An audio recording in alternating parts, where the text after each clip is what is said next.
Assalamualaikum warahmatullahi wabarakatuh. Iki ngaji santai-santai nama muhasabah. Muhasabah itu kalau Kiai Jawa maknani itu ngoreksi diri sendiri. Jadi menghitung diri sendiri.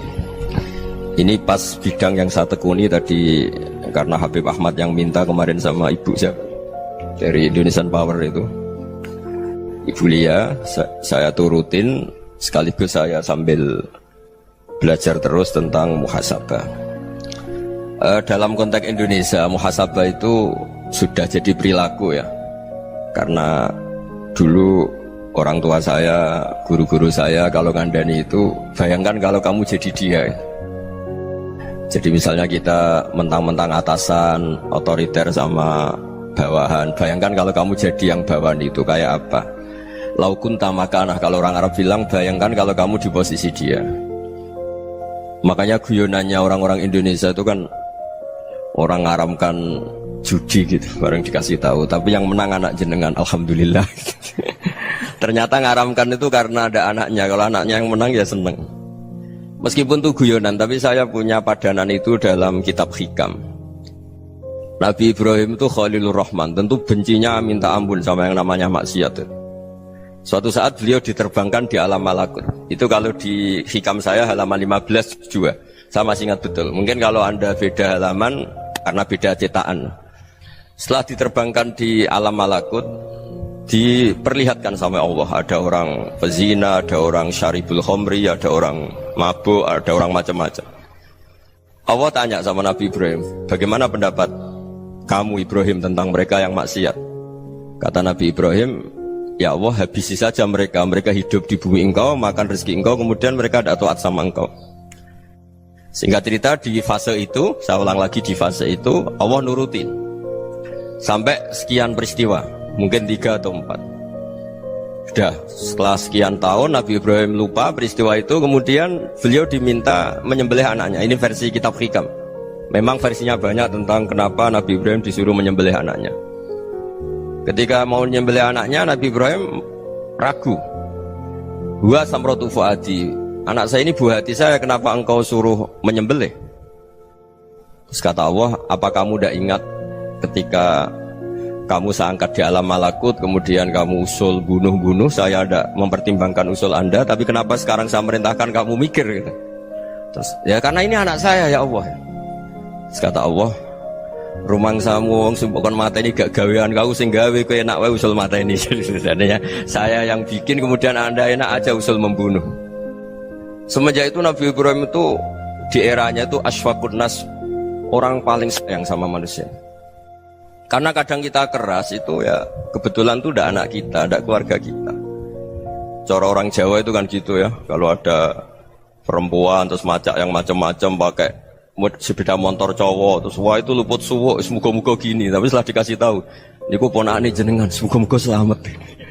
Jadi jangan-jangan kemarin ahli ma'asi itu kebetulan tuh tidak keluarga kita. Kalau keluarga kita yang pernah salah pada kita, semangat kita mintakan maaf. Jangan-jangan kita didikte hukum sosial gitu. Jadi orang yang salah, kebetulan tuh orang yang menservis kita. Atau keluarga kita, atau orang dekat kita, jangan-jangan semangat kita mintakan ampun. Tapi kalau sama orang lain, kebetulan musuh kita semangatnya minta itu kena adab. Nah ini yang nggak boleh dalam Islam. Islam mengajarkan niru Rasulullah SAW, Nabi itu rahmatal lil alamin.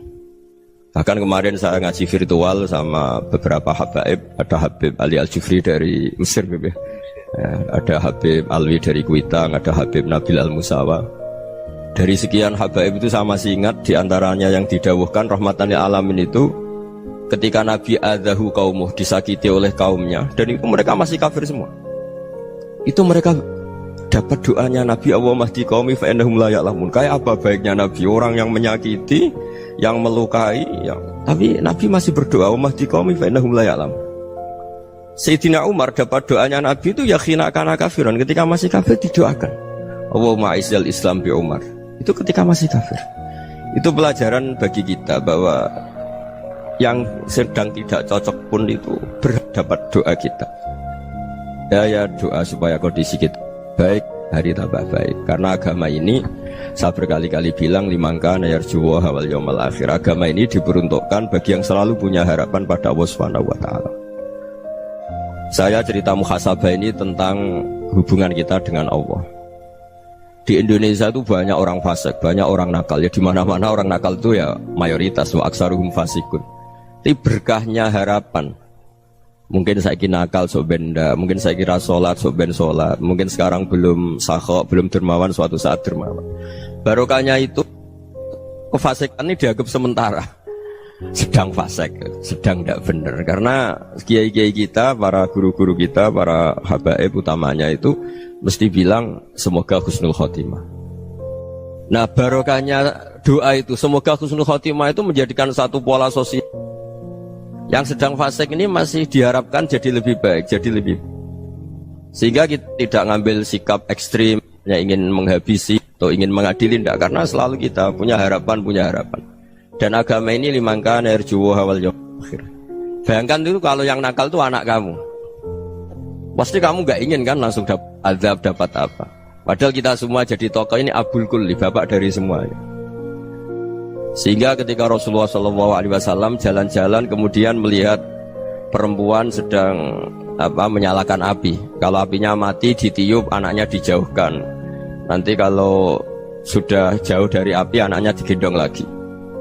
Terus kata Rasulullah, matur ke semua sahabat, Aro'aitum anna hadih tarihatan waladaha alan nar. Apa kamu berpendapat bahwa perempuan ini akan melemparkan anaknya ke neraka? Tidak ya Rasulullah. Tidak akan seorang ibu melemparkan anaknya ke api. Terus kata Rasulullah, Allahu arhamu min hadih biwaladiha. Allah lebih rahman, lebih rahim dibanding orang tua ini kepada anaknya. Ini yang harus kita kenalkan terus, kita kampanyakan terus, supaya orang hubungannya dengan Allah itu nyaman, asik. Sehingga dengan demikian selalu ada harapan bahwa yang sedang nakal ini suatu saat tobat. Kita tidak boleh menghukumi pasti begini, pasti gini, itu tidak wilayah kita. Itu juga yang dicontohkan Rasulullah SAW. Secara lahir Nabi itu nggak berkenan sama Wahsy, karena Wahsy itu salahnya salah fatal karena membunuh ahabban nasi ila Rasulillah, yaitu membunuh Sayyid Hamzah. Jadi ketika Wahsy tobat, Nabi itu terima tobatnya.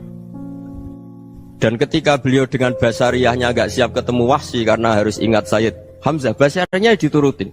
Oke, kamu iman saya turutin, tapi jangan sering ketemu saya. Karena kalau ketemu kamu saya masih ingat sama paman saya Sayyid Hamzah. Kita bisa ngelola seperti itu. Kita tidak cocok sama orang, bagaimanapun mereka umat Rasulullah SAW, kita tetap mencintai mereka. Misalnya kalau beda agama, mereka sama-sama orang Indonesia, kita mencintai mereka atas nama warga Indonesia. Tapi kalau misalnya potongannya ora cocok, beda kultur, bawaannya itu mangkelno cara Jawa, ya bisa diilmoni, jangan ketemu. Wong sudah tidak cocok, ingin ketemu nyari solusi. Roh ini tok seneng itu kan ya repot itu. Ya sudah kalau nggak pati cocok ya jangan sering ketemu. Dan itu kita bisa memanage seperti itu tuh bisa. Saya berkali-kali cerita tentang Imam Syafi'i. Kalau dikasih tahu ya Imam Abu Abdillah, panggilannya Imam Syafi'i, tetangga anda ini ternyata banyak yang nggak senang anda. Jawabnya beliau senang.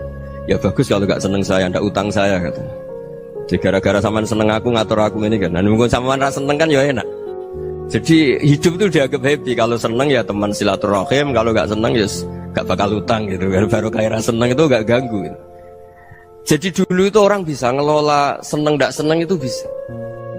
Karena ada kearifan hubungan dengan Allah Subhanahu wa taala. Hidupnya selesai karena masyghul bi dzikrillah, mereka sibuk dengan Allah.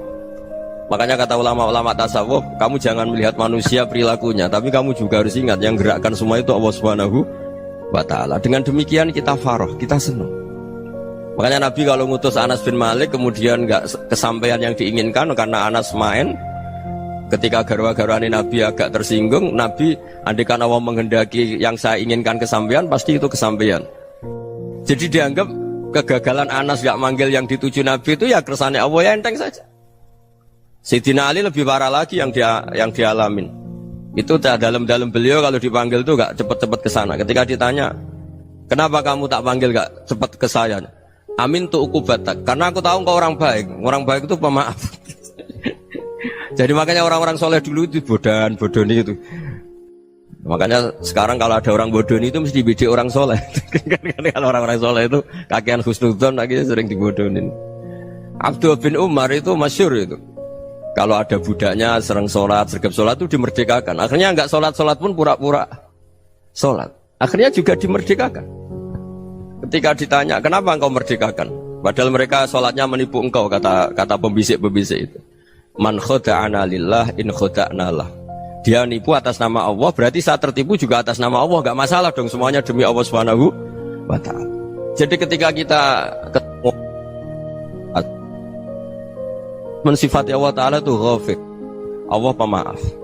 Jangan kamu gak fair untuk diri kamu nyifati Allah ghafir, pada orang lain Allah kamu sifati syadidul iqab. Jadi Allah kamu atur, kayak MC tadi ngatur saya. Jadi Allah itu apa? Kalau pada saya ghafir, kalau pada musuh saya syadidul iqab. Itu tidak fair. Kalau Anda punya harapan kepada Allah karena Allah Rahman Rahim, Allah ghafir, sebenarnya Allah pada musuh kita ya bisa saja Allah ghafir, bisa saja Allah Rahman Rahim. Sehingga kita melihat orang lain yang kita tidak cocok itu ya enteng saja. Itu min ummati Rasulillah sing tanaluhu syafa'atu, tanaluhu sa'atu rahmati, tanaluhu fair. Jangan dengan kita kayak mesti dapat rahmat. Jangan orang lain kayak Allah pasti syadidul iqab. Itu tidak boleh. Sehingga ketika ada orang Badui, singkat cerita orang Badui ini kencing di masjid, semua sahabat membentak dia. Yang nggak bentak hanya Nabi tok. Saking mangkelnya orang ini karena semua sahabat bentak kecuali Nabi. Setelah dibenarin Nabi, terus Nabi nyuruh sobu ali dhanuban min ma'in. Setelah disucikan masjid itu, dia berdoa keras sekali. Allahumma arhamni wa Muhammadan wa la tarham ma'ana ahadan. Ya Allah, yang berhak dapat rahmatmu hanya saya dan Nabi Muhammad, yang lainnya jangan gitu. Karena yang lainnya itu jengkelin, gitu aja saya salah dimarah-marahin gitu. Jadi kalau kamu doa terbatas ya kayak orang Bedui ini, kayak orang Arabi. Apa kata Nabi? Laqad tahajjarta wasi'an. Allah yang rahmatnya luas menjadi kamu sempitkan karena kamu mau atur Allah hanya Rahman pada Indonesian Power, pada NU, pada kita yang orang lain nggak perlu dapat. Itu kan kasihan Islam karena Islam terus nggak dimiliki semua orang. Allah nggak dimiliki semua orang, Rasulullah nggak dimiliki semua orang karena dipek NU, dipek ormas tertentu, dipek nggak boleh seperti itu. Nggak boleh takhasyar tawasian kata Nabi, nggak boleh mempersempit zat yang rahmatnya itu luas. Ini semoga etika ini kita pakai di Indonesia. Yang sedang fase kita harapkan lebih baik. Yang sedang nggak dapat hidayah kita doakan dapat apa? Hidayah. Masyhur kan, makanya tadi saya mohon sama Habib Ali supaya Habib Ahmad supaya tetap mahalul qiyam, tabaruk sama Habib Ali. Di antara doa-doa di Simtud Duror masyhur itu antuqa bilal mudhniba minnah bil ghufran wal musi'a bil ihsan. Jadi harapannya para habaib, para orang-orang baik dulu ya, semoga yang dosa itu dimaafkan, yang sedang salah dibuka, bikin lebih baik. Nabi itu tugasnya juga gitu. Wastaghfir li dzambika walil mu'minina wal mu'minat. Nabi itu tugasnya juga memintakan ampun yang sedang salah. Nah ini cobalah jadi etika kita, muhasabah kita. Jadi muhasabah itu cara berpikir kita set, kita pikir ulang. Ternyata semangatnya seorang Nabi itu wastaghfir li dzambika walil mu'minun. Semangatnya itu memintakan ampun. Orang ahli tafsir tahu semua kalau Nabi itu tidak mungkin dosa. Jadi itu khitabun Nabi wa urida bihi ummatu, itu khitab Nabi tapi yang dimaksud itu umatnya karena Nabi tidak akan mengalami dzambun, tidak akan mengalami dosa. Sekarang enggak, kadang-kadang kita ini kalau orang lain salah itu semangat. Kalau di perusahaan ada teman salah apalagi pimpinan salah itu seneng, barokahnya salah bisa ganti kan gitu. Ya jadi kalau mungkin di dunia tokoh juga gitu, barokahnya ada tokoh salah, kita yang jadi populer sendiri, tidak boleh seperti itu. Kita harus salimus sodri di jami'il muslimin. Jadi ini harus dilatih. Saya tadi matur sama Habib Ahmad, latihan kita jadi hidup. Nabi itu kalau resep jadi wali itu kata Nabi gampang. Kata Nabi, kalau kamu ingin disenangin Allah, ya sudah. Kalau kamu asbahta wa amseta gini-gini, perasaan kamu kata Nabi, jangan punya perasaan ghil sama orang muslimin. Itu sudah wadzalika min sunnati. Makanya Nabi ngendikan la yablughni ahadun an ahadin syai'an. Ada yang baca la yuballighni ahadun an ahadin syai'an. Seseorang jangan melaporkan ke saya tentang salahnya yang lain. Fa inni akhruju ilaikum wa ana salimus sadri. Karena saya ingin ketemu sampean semua dalam keadaan salimus sadri, tidak punya perasaan apa-apa. Karena kalau nurutin pembisik, nurutin informasi itu ya repot, karena orang pasti sepihak. Ada kiai yang top datang ke kampung-kampung ning desa-desa, kata yang seneng itu punya akhlak. Wah itu bagus orang besar datang ke kampung-kampung. Kata yang nggak seneng, Oh itu jobnya kayak kecil kok diambil, itu kan ya kasihan itu kan sudut pandang. Makanya saya sering bilang akal kita ini cukup untuk mentasdik Rasulullah SAW. Meskipun perasaan kita kadang orang Jawa itu beda. Saya berkali-kali bilang sama peneliti dari Jogja, kenapa sih Gus para nabi itu kok poligami istrinya banyak? Nabi Dawud katanya itu berapa? Nabi Sulaiman malah jumlahnya agak terbatas ini. Nabi Muhammad itu paling sedikit. Saya tanya gini, perempuan itu orang lemah, jadi kalau nolong orang satu gimana baik, kalau nolong orang dua ya lebih baik, ya sudah kira-kira seperti itu.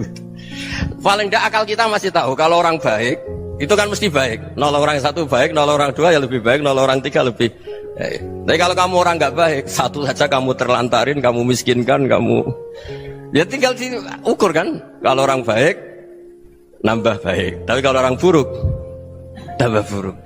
Nah itu akal kita bisa menganalisis kenapa sih nikah itu ada yang poligami, ada yang enggak. Sudah ukur saja diri kamu. Misalnya kayak saya elek keriting, rabi terus, memperbanyak wong elek, orang perilaku netok, raine dadi elek kabeh. Tapi nak kowe ku ganteng, alim, ganteng, sugih, anake ganteng-ganteng, berhubung kowe saleh ahli swarga kabeh, mertua yo bangga karena karir kamu meyakinkan. Ini mertua kamu aja gak bangga mau nambah. Ipar gak bangga, mertua gak bangga, desa kamu yang kamu wayai juga gak beda dengan Nabi ketika nikah Juwairiyah itu gak ada pernikahan sebarokah Nabi dengan Juwairiyah itu Azharu Rasulillah. Di situ habis perang banyak tawanan, gara-gara jadi besanya Nabi langsung dibebaskan semua karena Azharu Rasulillah. Sekarang besanya Kanjeng Nabi. Dulu Abu Sufyan mangkalnya bukan main sama Nabi, gara-gara putrinya dinikah terus langsung jadi. Kalau kamu kan enggak, nikah satu, nikah lagi, satu kampung musuhi kamu karena istri pertama ya cemburu, yang kedua agak bangga. Wah itu selesai itu di dunia wal akhirah. Maksud saya nganalisis Islam itu harus pakai akal. Dan akal yang dipakai, ini saya bawa ke kitab Ihya, adalah pikiran-pikiran para ulama. Makanya ketika Imam Ghazali ketika ditanya fakaifa bi muslimin fasikin asawaha fi jami'i amri, kalau kalian ketemu orang fasik, orang Islam tapi fasik, perilakunya nggak ada yang benar. Kata Imam Ghazali jawabnya lucu, aneh. Mamin muslimin illa wa islamuhu ta'ah. Tidak ada orang Islam kecuali dia mau Islam, membenarkan Allah dan Rasul itu sudah taatnya dia. Kok kamu tidak bisa melihat taatnya dia? Dia pikirannya kan ini pemabuk, ini tukang apa. Tapi kata Imam Ghazali, sebenarnya kamu masih bisa berpikir positif. Mamin muslimin illa wa islamuhu ta'ah. Tidak ada seseorang Islam ketika dia milih Islam itu pasti ada taatnya, yaitu tasdik pada Allah dan tasdik kepada Rasulullah SAW. Jadi dengan pola seperti itu, maka di antara guru-guru kita yang modern ya di era Mbah Maimun, di sini ada Habib Ahmad, Habib Salim, syair yang sering dibaca beliau adalah ada orang munajat sama Allah. Ini cerita munajat.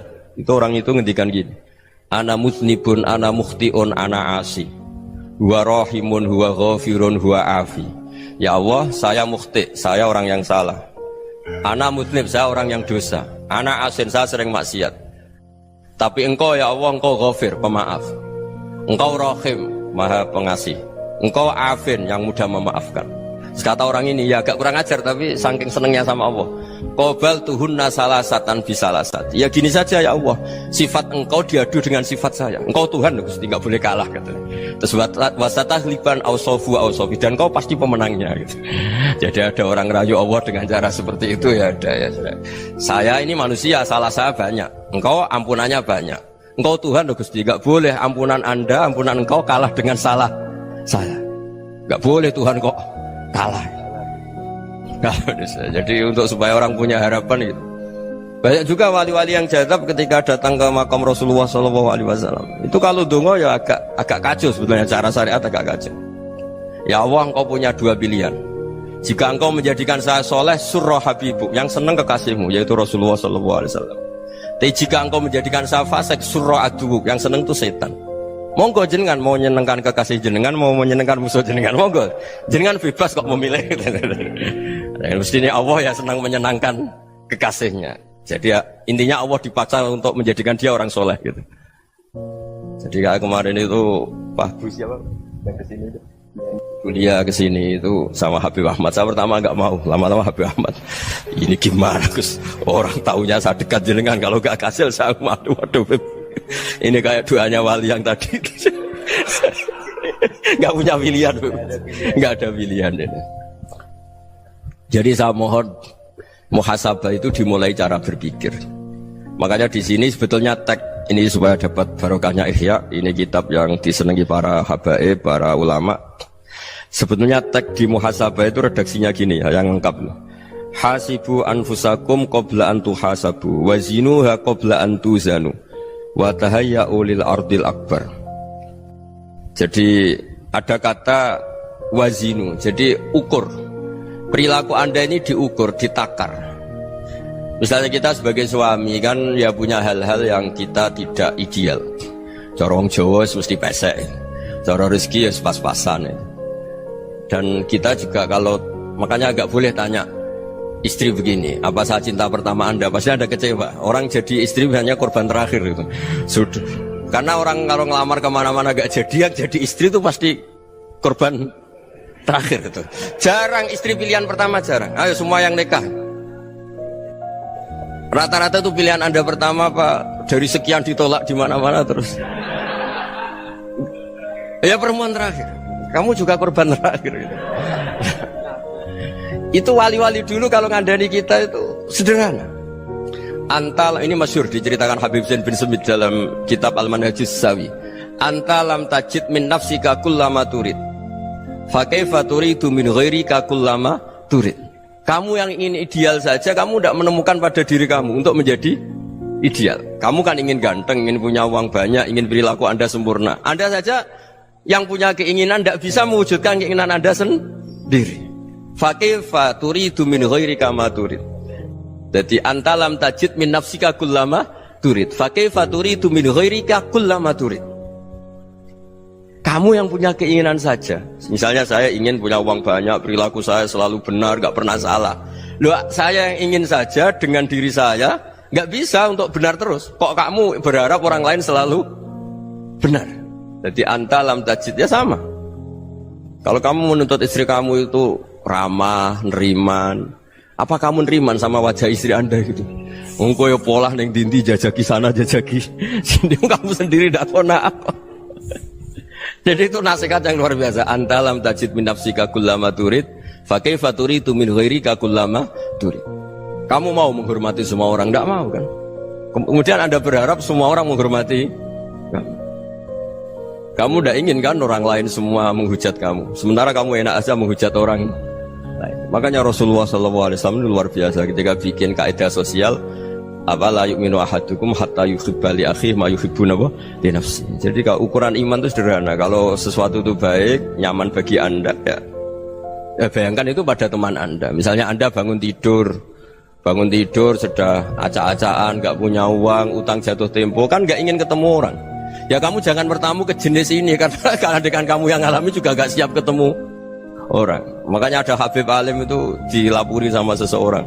Beb, dulu teman saya itu ketika saya kaya itu sering main ke saya. Setelah saya miskin, mereka tidak main ke saya. Kata Habib itu bagus, sunnah Allah begitu itu bagus. Coba kalau kamu dulu kaya, teman kamu main kan kamu gaya. Di rumah ada makanan, bisa hormat tamu. Setelah kamu miskin jadi buruh manol di pasar atau buruh bikin boto, teman kamu datang, malu enggak kamu? Mendingan enggak datang gitu. Akhirnya baru, oh ya alhamdulillah kalau gitu. Loh iya kan dulu teman kita datang, kita ada Alphard, istri cantik, rumah bagus. Lah kita miskin, buruhnya orang pas dibentak-bentak, teman kamu udah datang. Milih datang kamu enggak kalau setelah kamu jatuh? Enggak kan? Jadi barokahnya ilmu itu terus. Ya, tapi kadang-kadang orang tuh, wah setelah saya miskin teman-teman enggak kasih ke sini. Ya kalau kamu sudah jatuh, teman-teman kamu ke situ jadi tontonan. Ya mulai sekarang cara berpikir itu dirubah. Dulu yang namanya kiai itu kalau diundang orang itu ya agak-agak senang. Semenjak saya itu agak rubah. Mengundang kiai, ngatur kiai itu tak haram-haramkan ya ada lumayan lah sekarang itu sudah mulai agak beretika. Dulu itu ngundang tuh tanggalnya ditentukan, jamnya ditentukan. Enggak mikir apa kiai saat itu nganggur, enggak. Punya wadifah, enggak. Dia milih tanggal yang dia nganggur, enggak mikir pas itu kiainya nganggur apa. Enggak. Ya saya hanya cerita aja, kamu tersinggung ya monggo, boten ya monggo itu kan. Jadi saya mohonlah supaya tadi saya juga matur ke Habib Ahmad. Jadi untuk orang merasa ikut sunnah Rasul itu gampang sekali kata Sayyid Muhammad. Dulu Nabi berpakaian ala daerahnya. Kalau mikot ya pakai mikotu baladi. Karena Nabi orang Madinah dan beliau berdomisili di Madinah, ya misalnya mikotnya dari Bir Ali misalnya. Tapi kalau anda orang kawasan Tanim mau umroh ya dari Tanim. Misalnya kawasan Jirona ya dari Jirona. Artinya apa?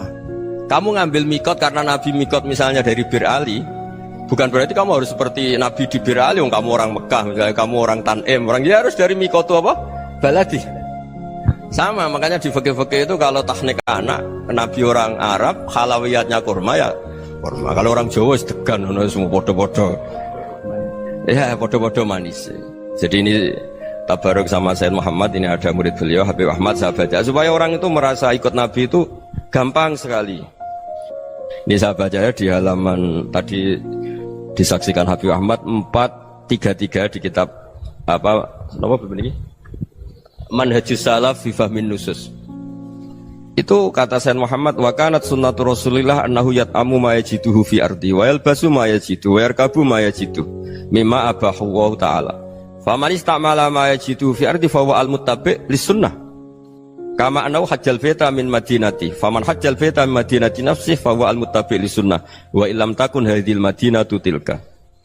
Jadi intinya misalnya Nabi dulu itu ngasih sedekah kepada fakir miskin ya pakai dinar, dirham.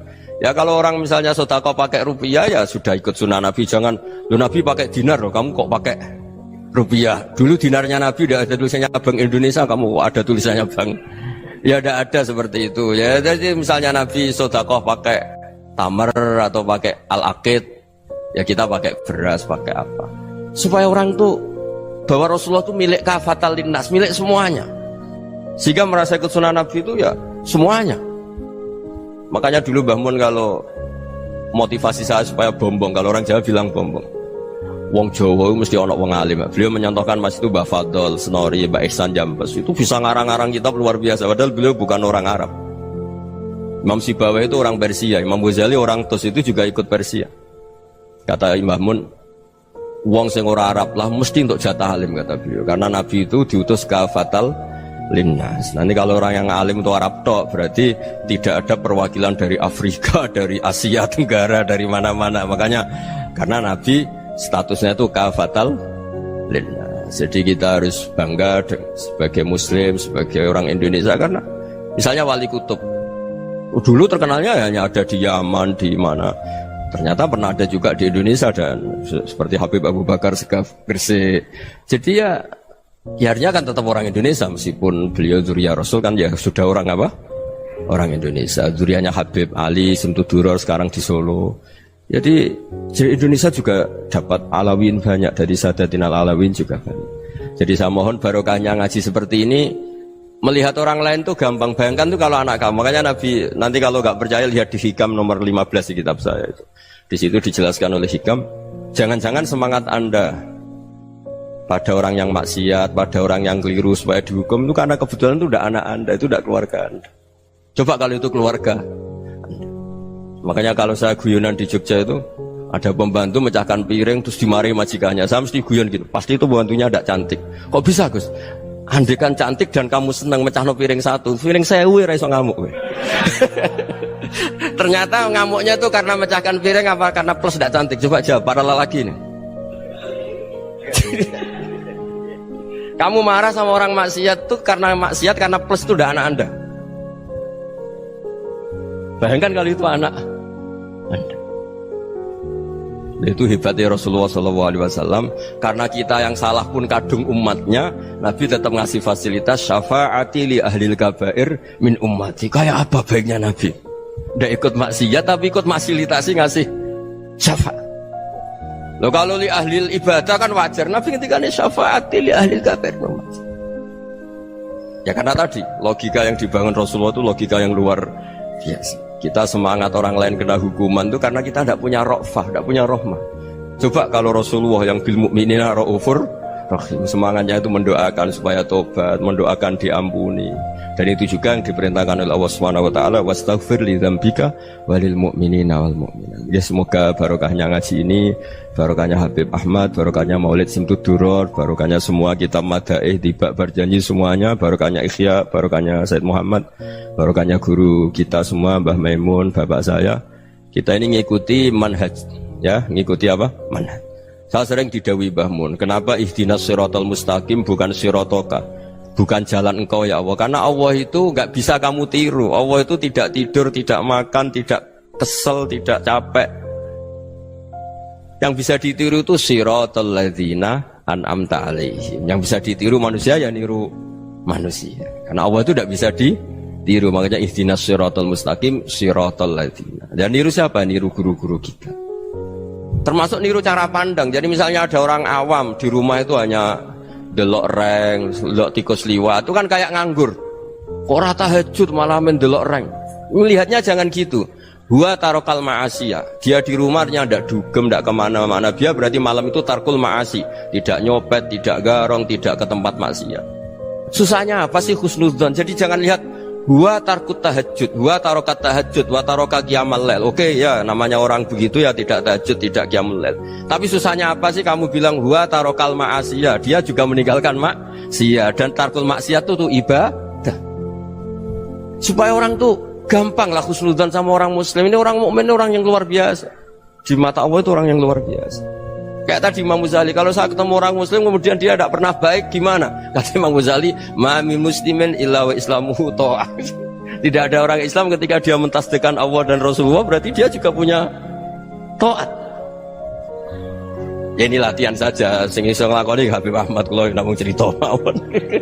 Kula cerita secara akademik, saya punya kitab, saya baca, dan alhamdulillah kita paham barokahnya para guru, dan supaya terbiasalah. Sebaik-baiknya ibadah husnudzon billah wa husnudzon bil mu'min. Soal tidak cocok ya diilmoni tadi ya, namanya nggak cocok ya jangan sering ketemu. Seperti Rasulullah SAW, beliau karena sangat mencintai Said Hamzah, ketemu orang yang pernah begitu sama Said Hamzah ya beliau secara basyariah tidak siap. Tapi beliau secara cara bahasa sekarang, secara profesional, kalau beliau seorang nabi dan harus menerima tobatnya siapapun ya diterima. Saya meskipun dengan A, B gak cocok karena dia begini-begini sama saya, tapi saya ingat dia sholat, dia baca sholawat, dia mencintai Rasulullah, ya kita hormat. Ya soal gak cocok ya di manage tadi ya, zurhiban tasdid huban. Kalau gak pati cocok ya jangan sering ketemu, bawaannya enak nanti. Jadi ya semuanya itu diilmoni lah. Makanya ngendikane Ma'ruf Al-Qurhi ada yang baca Al-Kharqi, mangqala fil yaumi salasa marrat wa marham umat Muhammad kutiba minal abdal. Karena semangat mencintai siapapun satu hari sering baca marham umat Muhammad wa ma asli umat Muhammad wa ma tajawaz an umati Muhammad, itu mesti kutiba minal abdal. Dia pasti termasuk wali abdal. Maksudnya semangat mencintai ya dilatih lah. Misalnya Indonesia Power atau PLN, andai kan tidak ada PLN tuh kayak apa? Orang nggak bisa ngaji, nggak bisa aktivitas. Ya barokahnya ada PLN, barokahnya jasanya. Kita sadar, tidak semua kebaikan kita ini memenuhi keinginan orang banyak. Gitu. Orang banyak ingin listrik, ingin saluran apa, dan itu kadang yang mewujudkan orang lain atau kelompok lain. Ya karena itu manfaat ke orang lain ya kita doakan. Karena khairunas anfa'uhum linnas. Sehingga kita terbiasalah ngakui orang lain. Seperti semangatnya Rasulullah SAW, semuanya itu didoakan, semuanya diinginkan kebaikannya. Bahkan Nabi gak putus asa sampai di akhirat. Ketika Nabi lain sudah putus asa karena sudah akhirat, sampai dimintai syafaat semuanya bilang nafsi, nafsi. Karena merasa semuanya gak punya nyali di depan Allah, karena ini sudah akhirat, sudah finish. Tapi apa Rasulullah? Analah, ya sudah saya sanggup mensyafaati kalian.